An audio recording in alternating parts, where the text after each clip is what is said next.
A ver, cuando pensamos en la ley y el orden, ¿qué es lo primero que se nos viene a la mente? Seguramente la policía, los tribunales, el gobierno, ¿cierto? Pero, ¿qué tal si les dijera que una parte gigantesca de todo ese sistema opera casi en las sombras, de forma totalmente privada? Hoy vamos a sumergirnos en ese mundo. Un mundo de justicia y seguridad que funciona completamente al margen del Estado. Y eso nos lleva a la pregunta clave, ¿no? ¿Quién se encarga de verdad de mantener el orden? Miren, la respuesta es sorprendente. No es solo el gobierno. De hecho, a estas alturas, el sector público ya ni siquiera es el protagonista. Analicemos los datos. Hoy, en Estados Unidos, hay muchos más guardias de seguridad privados que policías. Así de simple. Parece que la confianza en que las instituciones públicas puedan controlar el crimen ha bajado. Y la gente ha empezado a buscar protección por su cuenta, ya sea pagando por ella o de forma voluntaria. Y la escala de esto es inmensa.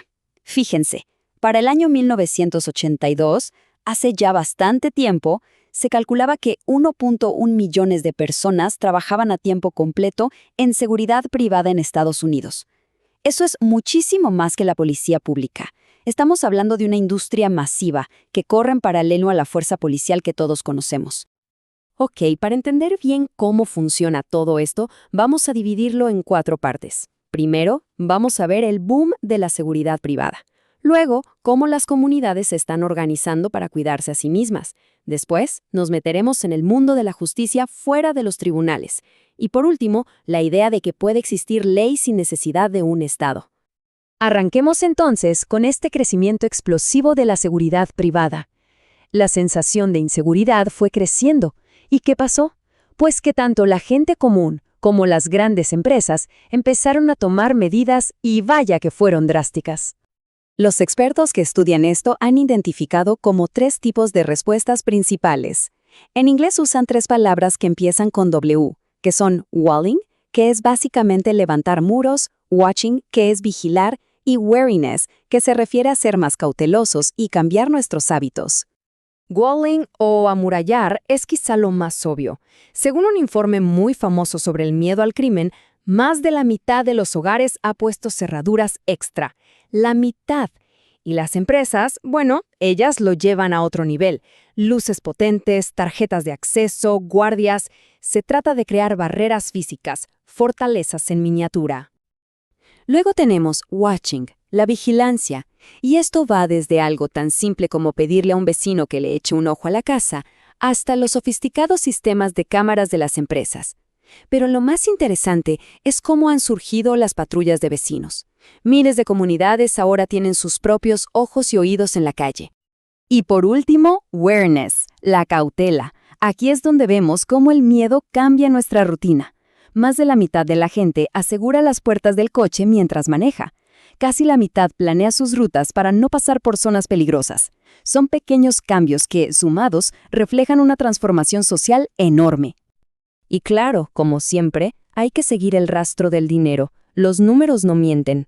Las ventas de cosas como cajas fuertes y cerraduras se duplicaron, y más, en solo 10 años, entre 1958 y 1968. Y lo mismo pasó con las alarmas y los sistemas de monitoreo. Pero si vemos el panorama completo de la industria, el crecimiento es asombroso. Entre 1964 y 1981, el número de empresas de seguridad creció un 286%. Y el número de empleados, un increíble 433%. Esto ya no es una pequeña tendencia, es una auténtica revolución en el sector. Pasemos ahora a ver cómo se ve todo esto a nivel de comunidad. Y para eso hay un caso de estudio fascinante, la historia de las calles privadas de St. Louis, en Missouri. Es un ejemplo perfecto de privatización a gran escala. El urbanista Oscar Newman lo dijo clarísimo. Ante el crimen y el abandono, los vecinos no se quedaron esperando al gobierno. No, hicieron algo radical. Literalmente, compraron sus propios barrios para poder tomar el control.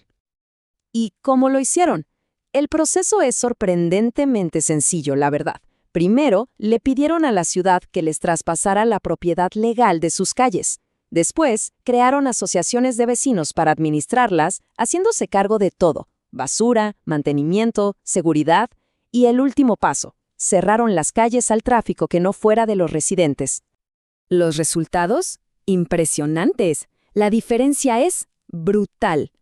Una calle pública justo al lado de una privada, llamada Ames Place, tenía un índice de criminalidad un 108% más alto.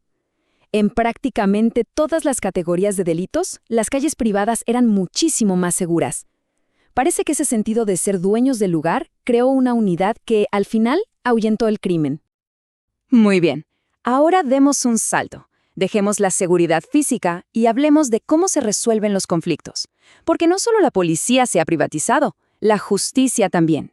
Existe todo un sistema de tribunales privados que funcionan totalmente por fuera del sistema judicial del Estado.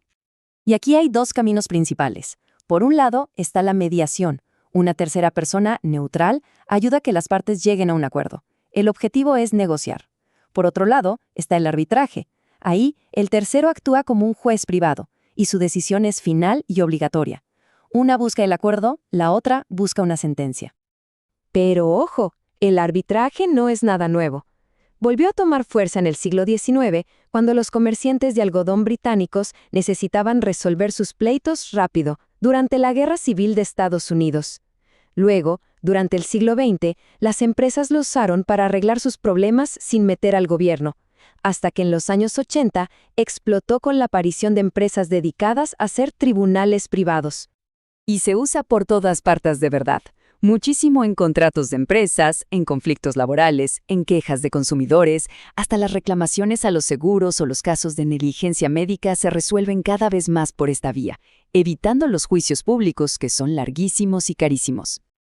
Todo esto nos lleva a la última parte, que es la idea más profunda, la idea de que la ley puede existir sin un Estado que la escriba, que el orden en una sociedad puede nacer de forma natural, desde las costumbres y los acuerdos entre la gente.